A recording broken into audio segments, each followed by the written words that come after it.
साथियों, मातृशक्ति, मैं बाबा सामल के वंशज पूर्व कमांडो रमेश फौजी आप सबको हाथ जोड़ के नमस्ते करता हूँ। सभी अतिथिगण को सिर झुका करके नमस्ते करता हूँ।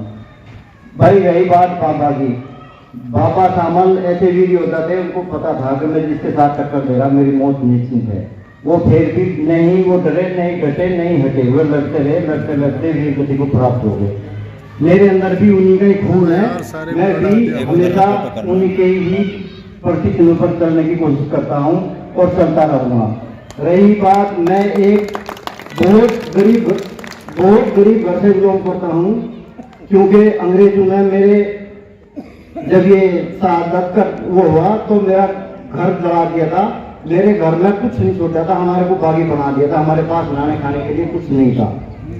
जब चौधरी चरण सिंह मुख्यमंत्री बने तो बनते हुए हमारे गांव में आए, वह हमारे को बाबा सामल की जन्मभूमि देखनी है, तो हमारे दादाजी ने उनको 51 रुपए की भेंट करके उनको सम्मानित करा था। आज हम सब उन्हीं की शहादत के पीछे खुली हवा में सांस ले रहे। फिर उनके बाद जब हमारे परिवार वालों से उन्होंने पूछा, भाई आप लोग तो बागी हो गए, आपके पास तो कुछ नहीं रहा, तो चौधरी चरण सिंह ने 5 बीघे का एक पट्टा दिया था मेरे दादाजी को। फिर 5 बीघे में बोला और क्या कर रहे हो, बोला हम तो भाई बटाई पे बोरे सभी जमीन। जब चरण सिंह मुख्यमंत्री थे तो उन्होंने जाकर के बोला, भाई जो जमीन जिस किसान के हर के नीचे है वो जमीन उसी की है। मेरे दादाजी को मेरठ लेकर के गए, बोला बाबा इस पे अंगूठा लगा दो। बोला किस चीज का है, बोला 100 बीघे जमीन बोरे, जमीन आपकी होगी आज से। बोला नहीं, मेरी नहीं, मेरे परिवार वालों की है। फिर उनको बोला इनको बाहर ले जाओ, इनको हवा खिला खिलाओ, 100 बीघे जमीन पर लात मारे। वो जाकर के फिर बोला इसका अंगूठा लगा दो। वो बोला हाकिम साहब मेरे 4 बेटे हैं, अगर वे चारों मर गए तो इस जमीन को कौन बोएगा।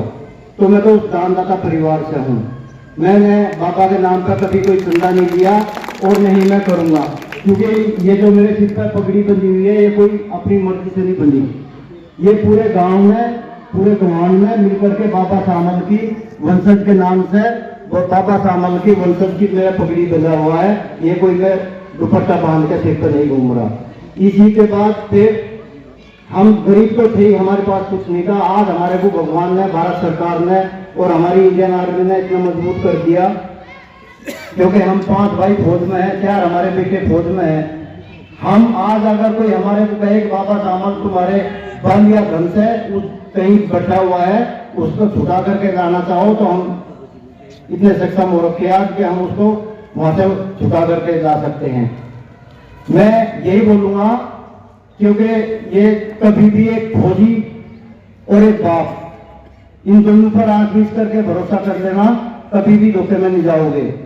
क्योंकि एक बार हम एक छोटा सा मकान बना रहे थे, उसकी एक जो पैड बांधते हैं ऊपर ईंट फेंकने के लिए, मेरा बेटा 8 साल का था, वो ऊपर से उसको कूद गया।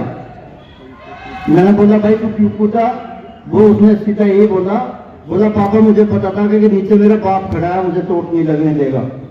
तो फौजी आदमी और बाप ये कभी भी किसी के साथ गद्दारी कर लो, लेकिन अपने परिवार के साथ, अपने देश के साथ गद्दारी नहीं करेंगे। इसी के साथ मैं भी बाबा सामल की जयंती पर सभी आया अतिथि को दोबारा हाथ जोड़ से नमस्कार करता हूँ। और भारत माता की, भारत माता की, भारत माता की, बाबा सामल, बाबा सामल, बाबा सामल। जय हिंद, जय भारत।